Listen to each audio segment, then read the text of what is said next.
ഇത് മാസ് മോട്ടോഴ്സിൽ നിന്നാണ്. നമ്മുടെ ഹോണ്ട ആക്റ്റീവ 5G വണ്ടി വർക്കിന് കയറിയിട്ടുണ്ട്. ഇപ്പം നിലവിൽ നമുക്ക് സർവീസ് സംബന്ധമായിട്ടുള്ള വർക്കൊന്നും പറഞ്ഞിട്ടില്ല.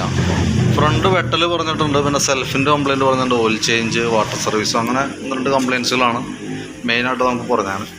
അപ്പോൾ നമ്മൾ ആ വണ്ടി ഓടിച്ചു പോകുന്ന സമയത്ത് ഫ്രണ്ട് ഭാഗത്തുനിന്ന് നല്ല രീതിയിൽ വെട്ടൽ കാണുന്നുണ്ടായിരുന്നു. അപ്പോൾ നമ്മളതൊന്ന് ഫ്രണ്ട് വീലിൻ്റെ ഭാഗം നമ്മൾ അയച്ചു നോക്കിയിട്ടുണ്ട്, സസ്പെൻഷൻ്റെ ഭാഗമൊക്കെ. അപ്പോൾ ഓൾറെഡി ഇവിടെ ബുഷൊക്കെ നല്ല രീതിയിൽ പോയി കിടക്കുക, അതിൻ്റെ ലിങ്ക് ബുഷൊക്കെ ഫുള്ളായിട്ട് പോയേക്കാണ്. അപ്പോൾ അതിൻ്റേതായിട്ടുള്ളൊരു പ്രോബ്ലം ഉണ്ട്. അതേപോലെ തന്നെ ഈ ക്വസ്റ്റ്യൻ അസംബ്ലിയുടെ ബുഷുകളും തേമാനം വന്നിട്ടാണ് അത്രയും പ്രശ്നം കാണിച്ചുകൊണ്ടിരുന്നത്. പക്ഷേ ഇതിങ്ങനെ കാണിച്ച് ഓടാൻ തുടങ്ങിയിട്ട് കുറച്ചായിട്ടുണ്ട്. പറയാൻ കാരണം എന്ന് വെച്ചാൽ നമുക്ക് ആ ടയറിൻ്റെ ഭാഗം നോക്കുന്ന സമയത്ത് നമുക്ക് ടയറിന് കൃത്യമായിട്ട് അതിൻ്റെ കംപ്ലയിൻറ്റ് അറിയാൻ പറ്റുന്നുണ്ട്. ഈ സൈഡ് ഫുള്ള് നമുക്കത് എടുത്തു പോയേക്കാം. ടയർ ഈ സൈഡിലേക്ക് നോക്കുമ്പോഴത്തേക്കും സൈഡ് ഫുള്ളായിട്ട് എടുത്തു പോയേക്കാണ്. അപ്പോൾ ഈ ടയർ ചേഞ്ച് ചെയ്ത് ടയർ മാറ്റിയിട്ട് ബുഷുകൾ മാറ്റിയാലാണ് ആ കംപ്ലയിൻറ്റ് 100% മാറുള്ളൂ. പക്ഷേ ഈ ടയർ നമുക്ക് അത്യാവശ്യം കട്ടയുള്ളത് കൊണ്ട് നമുക്ക് ടയർ മാറ്റിയിട്ട് ഇത് എടുത്ത് വെച്ച് ബാക്കിലിട്ട് കഴിഞ്ഞാൽ നമുക്കിത് ഉപയോഗിച്ച് തീർക്കാം. അപ്പം നിലവിൽ ബാക്കിൽ കിടക്കുന്ന ടയർ തീർന്നു കഴിഞ്ഞാൽ ഈ ടയർ ബാക്കിലിട്ട് യൂസ് ചെയ്ത് നമുക്ക് തീർക്കാവുന്നതേ ഉള്ളൂ. അപ്പോൾ ഇപ്പോൾ ഈ കംപ്ലയിൻറ്റ് വെട്ടൽ കാര്യങ്ങൾ മാറണമെന്നുണ്ടെങ്കിൽ ടയറും മാറ്റി അതിൻ്റെ ബുഷ് കാര്യങ്ങളൊക്കെ ചേഞ്ച് ചെയ്തിട്ടാലാണ് ആ കംപ്ലയിൻറ്റ് മാറുള്ളൂ കേട്ടോ. പിന്നെ സെൽഫിൻ്റെ പ്രശ്നം പറഞ്ഞിട്ടുണ്ടായിരുന്നു. അപ്പോൾ സെൽഫിൻ്റെ കംപ്ലയിൻ്റ് എന്ന് പറഞ്ഞാൽ നമുക്ക് ബാറ്ററിയുടെ ഭാഗം നമ്മളൊന്ന് ചെക്ക് ചെയ്ത് നോക്കുന്നുണ്ട്. അപ്പോൾ നമുക്കിത് ഇരിക്കുന്ന ബാറ്ററി എന്ന് പറഞ്ഞാൽ 2021 മോഡൽ ബാറ്ററിയാണ്, ആമറോണിൻ്റെ ബാറ്ററിയാണ് ഇത് ഇരിക്കുന്ന ബാറ്ററി.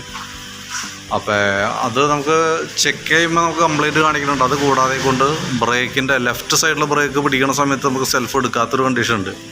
അത് ഈ ബ്രേക്ക് സ്വിച്ചിൻ്റെയാണ് ആ കംപ്ലയിൻറ്റ് കാണിക്കുന്നത്. അതൊന്ന് പിന്നെ ഒരു ബാറ്ററിയുടെ പ്രോബ്ലം കൂടി ഉള്ളത് കൊണ്ടാണ് തീരെ സെൽഫ് എടുക്കാത്തൊരു കണ്ടീഷനിലേക്ക് വന്നത് കേട്ടോ. അപ്പോൾ ജസ്റ്റ് ഞാനത് ഒന്ന് ചെക്ക് ചെയ്തിട്ട് ബാറ്ററിയുടെ കംപ്ലയിൻ്റ് ഒന്ന് കാണിച്ചു തരാം.